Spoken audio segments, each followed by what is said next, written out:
I am has changed through the seasons. Some seasons I'm like the clear blue sky, and other seasons I want to be the clear blue skies, but storms come and they come hard. I remember a heavy winter many years ago. I spent 3 days cooped up in my apartment rethinking, who am I now? What would people think of me? I was my family's pride, the only one in the family to get to university. As a Christian since age 12, I was trusted to stay on the straight and narrow as my family supported me throughout my university studies in the US. But there I was in Budapest, broken up from a casual relationship with a fellow exchange student and pregnant with his child. One of those 3 days, God spoke to me clearly and said, "It will be a girl and you will call her Grace." I heard him clearly, but I could not see myself keeping this child. So I told God, yes, I know that our relationship will never be the same, but sorry, I got no choice. I booked the abortion appointment. The unmarried, pregnant Jacelyn could not exist. 2 days before my scheduled appointment, I decided to do the math of raising this child on my own, to give myself the option before it was too late. As I was doing that, God's still small voice told me that she will be a trophy in my hands, God's hands. My heart knew I could no longer abort her. I was not ready to be a mom, but I could not take a life either. I told myself the least I could do was be pregnant for 9 months, then give her up for adoption. Someone better than me can take care of her. I met with potential adoptive parents in Singapore, but strangely, as I went through the process, I grew more confident that I could raise this baby with God's help. I went back to Budapest to finish my exchange program. I was fortunate to have a small circle of friends who intentionally came to hang out with me over the weekends before I came back to Singapore to give birth.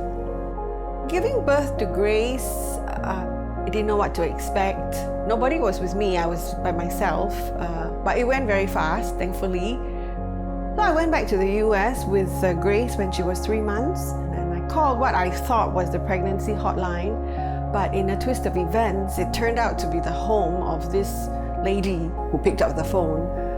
And today we know her as Mama Diane. She has become family. She ended up fostering Gracie, taking care of her while I was in school. She's still very much part of our lives, and it's just been a real blessing. So when I decided to keep the baby, I had given up hope of ever getting married. And then I met my now husband. He was very well-read, very knowledgeable, always making people laugh. And he was very kind, and he never judged. And I guess slowly he became a dad to Grace. I was angry at my dad for many years. I just couldn't get over the fact that they formed their own little unit and I'm not part of it anymore. Then I just lost that sense of that I belong to someone and that there's a special relationship that only we can enjoy. I went in and out of relationships because I was trying to find someone that I belong to and feel special to someone. I guess I never thought that God could be the one to fill that hole and be that special relationship.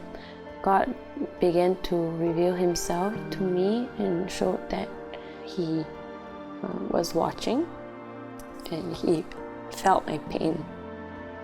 I mean, he was there waiting for me to find him. Through the years, my brothers came along and I saw how dedicated that my dad was in supporting the family and loving my mom and just serving all of us. I've come to learn that the answer to who I am might change through the seasons, whether it's a daughter or sister, wife. But the one thing that won't change is whose I am. And I'm God's child and He loves me. God is not done with her yet. I'm so proud of the woman she has become. And I think back to that time when I almost aborted her. I just cannot imagine what life would be like without Grace. And I'm so glad that I made the decision to keep her. Working through relationships in a blended family can be challenging and painful. But there is also love and joy and laughter as God mends and knits our hearts together. So life has taught me that we can make the best plans hoping for clear skies, but storms come, and I can choose how and who I want to weather the storms with.